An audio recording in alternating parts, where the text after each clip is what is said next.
Hi guys, this is Roxbury and you're listening to Basement Banter. I'm going to start off with a little bit of sports news. TFC signing Victor Vasquez. Now this is week-old news, but former Barcelona player, never made an appearance, and his last team was Club Bruges, which is in the top Belgian league. He made 79 appearances for them with 14 goals. Pretty solid midfielder. Moving on to the Raptors. Now, some bad news out of the Raptors organization. We've got news that Lowry out for the rest of the season with a wrist injury. We saw that during the All-Star game, and he's been out the last 2 games. He's hoping to get back for the playoffs, and here's hoping that Corey Joseph can kind of lead the team. And lastly, this is news we're getting in the last 20-30 minutes. It's with the Toronto Maple Leafs. They've traded a second round in this year's 2017 draft, plus Byron Froese, a young center, for Brian Boyle, 32-year-old center, coming from Tampa Bay. He's got 22 points this year, and considering the Leafs are currently in the second wild card slot with 21 games left, just kind of seems like they're adding rentals to just bolster the team for a playoff run. So that's it with sports. Just kind of updating you with what's happening in Toronto. I'm going to play some music and we'll be back with some news. Thank you very much, guys.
And welcome back, everybody. So, gonna get started on a little bit of Canadian news.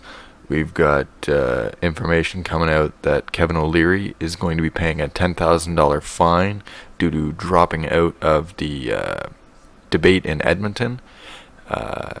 Their campaign has released a statement which in part says that they are disappointed that the Conservative Party has continued with the format that they've previously been using, which is having up to 14 people on the same stage. Most people just assume he's dropped out not because of the format, but because of the bilingual nature of it.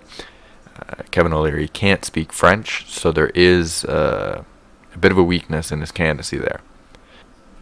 Another story that we're just picking up is that the PricewaterhouseCoopers, one of the world's largest accounting firms, says there's going to be a major shift in economic leaders. There's a report that claims that countries like Canada and the US will maintain minimal growth, while fast-moving developing nations will close the gap between income and surpass today's leaders. So basically what they're showing is that China maintains the top position from 2016 through 2030 and finally ending in 2050, at least these projections. The United States is in second through 2016, all the way through 2030, and only falling to third, losing to India, which by 2050 will rank second. Now, finding Canada, we're a little bit lower down on the list, number 17 in terms of the GDP ranking. By 2030, we do fall to 18th, and the most significant decline comes in 2050, where we see our place fall to 22nd. So, and just to give a comparison of who's around that, in today's date, at least 2016, not 2050, that would be Egypt, Nigeria, Poland, Thailand, countries like that. Although, taking a look at Poland, 23rd on the list, 2016, they fall to 26th in 2030, and they are 30th by 2050. Slow economic growth. But the big significant note is that Canada will be dropping out of the top 20.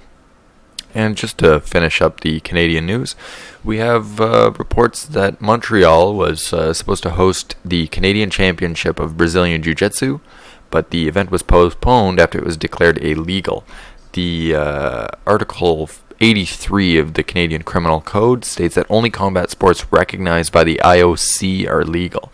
So this has to do with strikes using the fist, the legs, any kind of grapple or chokes. There has been some talk to explain, for example, Brazilian Jiu-Jitsu, which organizers say do not have any strikes of the fist, hands, or feet. They say the UAE, Jiu-Jitsu Federation, should have been allowed to hold its event. Quote coming from them, "For us, it was a huge shock because it was never a problem before. We didn't even think it could be a problem," said organizer Danny Nkoivu. About 240 competitors, some as young as 9, were registered to take part. Article 83 of the code states that only contests of combat sports that are on the program of the International Olympic Committee or the International Paralympic Committee can be held. By that definition, Jiu-Jitsu, a Japanese martial art that is close combat but is not on the IOC's program, violates the law. The event has been postponed until March 5th. Quote coming out, "It was not a decision that was taken lightly. However, considering our first priority is the security of our competitors and secondly the reputation of our great sport, we believe that there is no other alternative than the postponement of the tournament," organizers said. Location for the new competition is yet to be determined, but it will not take place in Montreal. So that's going to end it with our Canadian news. We're going to be moving into a little bit of United States news. Just off the top of my head, we're going to play some music before we get into that. But the first story will be about Kellyanne Conway. What would I call it? Kneelgate? Sitting gate? Something, I'd say. Anyway, enjoy the music, guys. We'll be back in a minute.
And welcome back. So we're going to be talking Kellyanne Conway, another Trump scandal. So this one from the Associated Press is Feet Off the Couch, that being the Oval Office couch. Photos of Kellyanne Conway kneeling on furniture sparks decorum debate. Conway is seen perched on her knees on the couch with her feet behind her in photos taken Monday while President Donald Trump met with leaders of historically black colleges and universities. Some Twitter users were quick to highlight the photos as evidence of a lack of respect for the office from Conway and the Trump administration. Other users have countered with numerous photos of former President Barack Obama resting his feet on the office's famed Resolute desk at various times during his 8 years in office. Kanye has yet to weigh in on the criticism. So we will keep you updated on Kneeling Gate. This is the big new scandal. Moving on. Trump also seeks a historic U.S. military spending boost. So the proposed rise in the Pentagon budget to $603 billion comes as the United States has wound down major wars in Iraq and Afghanistan and remains the world's strongest military power. It was something around 9%, a 9% increase, and that increasing defense by $54 billion or 10%. That represents the magnitude of the increase over budget caps Congress put in place in 2011. The White House budget director said the plan would bring the Pentagon's budget to $603 billion in total, just 3% more than the $584 billion the agency spent in the most recent fiscal year, which ended on September 30th, 2016. The rise would be slightly higher than the country's current 2.5% rate of inflation. The defense boost would be balanced by slashing the same amount from non-defense spending, including a large reduction in foreign aid, said the White House budget official. Trump does not have the final say on federal spending. His plan for the military is part of a budget proposal to Congress, which, although it is now controlled by his fellow Republicans, will not necessarily follow his plans. John McCain told reporters that he would not vote for a budget with a slight military increase, and though it would face opposition in the Senate. Trump told state governors at the White House his budget plan included a historic increase in defense spending to rebuild the depleted military of the United States of America. He said his proposal was a landmark event and would send a message of American strength, security, and resolve to other countries. So this ties in with the proposed cutting State Department budget by 37%. This is mainly for international development budgets. Development assistance would take the biggest hit. In the current fiscal year, the State Department got $50.1 billion, little more than 1% of the total federal budget. As Associated Press sources add, a 37% cut would likely require reductions in staff, including security contractors at diplomatic missions abroad. This is definitely dead on arrival. Senator Lindsey Graham, a Republican out of South Carolina, told Republicans Tuesday, saying the proposed State Department budget puts our diplomats at risk. Trump is sure to meet similar pushback from other U.S. agencies as the threat of money being pulled away becomes all too real. And lastly, just a little update on the Yemen raid. This is something I have been critical on Trump about. I think it was a grandstanding. I think they intended to make a point quick into the administration, and it led to 25 civilians dead, 9 being children, and the action has come under intense scrutiny after the father of a deceased Navy SEAL, Ryan Owens, criticized President Donald Trump for the mission. The late January offensive was the first U.S. boots-on-the-ground operation in Yemen in 2 years. Apart from the deaths, a $70 million military helicopter was also destroyed. White House, however, has stood behind the operation. On February 8th, Press Secretary Sean Spicer told reporters, "We gathered an unbelievable amount of intelligence that will prevent the potential deaths or attacks on American soil." That claim is being countered by unnamed Pentagon officials who assert that the only intelligence the attack turned up was a bomb-making video that was irrelevant to any current situation. William Owens, the father of the slain SEAL officer, has gone public with his criticism of the raid and the administration's handling of it. Owens told the Miami Herald that that he refused to meet President Donald Trump after his son's body was transferred to the U.S. Quote coming from him is, "I told them I didn't want to make a scene about it, but my conscience wouldn't let me talk to him." He said that on Friday in his first interview. Why at this time did there have to be this stupid mission when it wasn't even barely a week into his administration? Why? Owen asked. For 2 years prior, there was no boots on the ground in Yemen. Everything was missiles and drones because there was not a target worth one American life. Now, all of a sudden, we had to make this grand display. Owen's comments come after Spicer rebuffed criticisms of the mission by reports and Senator John McCain, Republican out of Arizona, saying anyone who undermines the success of that raid owes an apology and a disservice to the life of Chris Owens. So that's the end of our Trump news, our United States news. There is small news. The Commerce Secretary has just been confirmed. He is Wilbur Ross, a notable billionaire. He's just made a comment saying that Brexit was a God-given opportunity to take trade from the United States. He's formerly known as the Bankruptcy King, and he will lead negotiations for British-American free trade deal. Okay, so we're going to get you back into some music. We'll be back in a few, and we'll give you our opinion. Enjoy.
Welcome back to Basement Banter. I'm your host Roxbury, and we're going to be ending off this video showing you a little video about the new Boston Dynamics robot named Handle. Currently a top 10 trending video on YouTube, so you may have seen it. Handle is a research robot that stands at 6.5 feet tall, travels at 9 miles an hour, and jumps 4 feet vertically. Uses electric power to both operate hydraulic and electrical actuators with a range of about 15 miles on a battery charge. Handle uses many of the same dynamic, balance, and mobile manipulation principles found in the quadruped and biped robots they've built so far, but with only 10 actuated joints. It is significantly less complex. Rather than feet, wheels are efficient on flat surface, while the legs can go almost anywhere else. By combining the wheels and the legs, Handle can have the best of both worlds. This is quite the video, and haven't really been following too much of the futurology kind of stuff, but Boston Dynamics really just hits it out of the ballpark every time they release one of these videos. So we're going to throw that up, and we're going to see you again next week. Now, I apologize that we're up on Tuesday rather than our scheduled Monday program. Hopefully that doesn't happen again. Anyways, have a great week, guys, and thanks for listening.